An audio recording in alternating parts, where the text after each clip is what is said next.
Hello and welcome back to Airtel versus Jio part 2। यहाँ पर हम देखेंगे कि अभी तक जियो और एयरटेल की जो वॉर चली है और उन्होंने इस इंडस्ट्री को जो ड्यूओपोली इंडस्ट्री बना दिया है, आगे उसमें अभी फैक्ट्स एंड फिगर्स क्या हैं, कौन ultimately is becoming the winner side, and जानेंगे कि किसकी सर्विसेज किस सेगमेंट में ज़्यादा अच्छी है। Let's go towards the right. But अगर उसके पहले आपने पार्ट 1 नहीं देखा है तो make sure to click on this button and go towards the part 1 video और जल्दी से वापस आओ पार्ट 2 के लिए। Hello, my name is Tulsi Bajaj and with Adhyan I am back again for Airtel vs Jio part 2.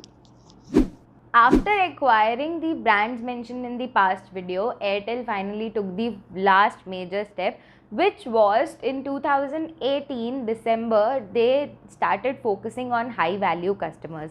इस कारण से उन्होंने एक मिनिमम रिचार्ज लिमिट सेट कर दी and ultimately this led to losing them 4.5 crore customers in the same quarter. But the twist is that कि finally उसमें भी उन्हें प्रॉफिट हुआ। रीज़न क्योंकि वहाँ पर कॉस्ट कटिंग हो गई थी, जो भी एक्स्ट्रा कॉस्ट आ रहे थे इन मिनिमम रिचार्जेस वगैरह की कारण से they finally manage to cut the cost और उससे उनकी प्रॉफिटेबिलिटी लिमिट सेम रही and this is how they stayed in profit even while losing a large stack of customers in 2018.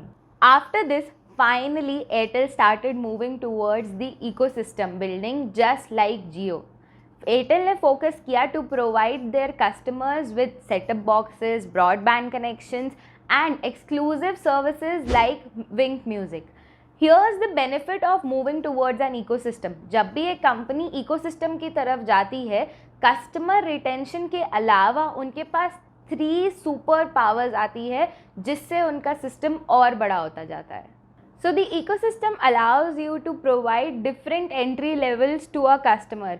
बहुत सारे ऐसे चैनल्स दे देता है जो चीज़ें कस्टमर को बहुत अट्रैक्ट करती हैं और हमें उनके पॉइंट्स पता चल जाते हैं कि where to enter in their lifes. For example, अगर आईफोन फॉल करता है तो the Apple can easily manage their profits by selling the MacBook Pro. This is a loss leader strategy. इस टेक्निक में all you have to do is sell products of low margin to the customers in loss so that they can buy higher margin products from you. This is how you break into the rivals ecosystem. यही हुआ pandemic के time पर भी. ऐसा क्या super power था Airtel के पास pandemic के टाइम पे जो वो इतना बूस्ट अप किया? Let's understand this point. Airtel ने अपना एक इकलौता सुपर पावर यूज़ किया, that is B2B connection. Pandemic के टाइम पे सारी कंपनीज वर्क फ्रॉम होम कर रही थी एंड उनका जो B2B कनेक्शन है दैट मेड श्योर कि जो बिजनेसेस हैं वो अपने एम्प्लॉयज़ को भी अगर सर्विसेज देते हैं वाईफाई की कनेक्शन की तो वो एयरटेल को ही दे. और इसी टाइम पे क्विकली एयरटेल ने एक और स्टेप ये लिया कि उन्होंने टाई अप किया लोकल केबल वेंडर्स से टू ले up the wires in Tier 2 and Tier 3 cities and this boosted up their sales as well as their customer branding, everything in an ecosystem. अब Airtel free sims provide नहीं कर सकता था इस time पे, so what did they took as an entry level? Broadband को. Broadband gave them an entry level product to their customers. This was their first ultimate superpower. Secondly, when they were offering the customers broadband connection, they also offered them an extra service called Airtel Xtreme Setup Box Services Plan, जहाँ पर उनके base plan में भी they gave their customers free prime video at Disney and Hotstar and what not. यही सारे benefits और वो भी free in the base plan itself.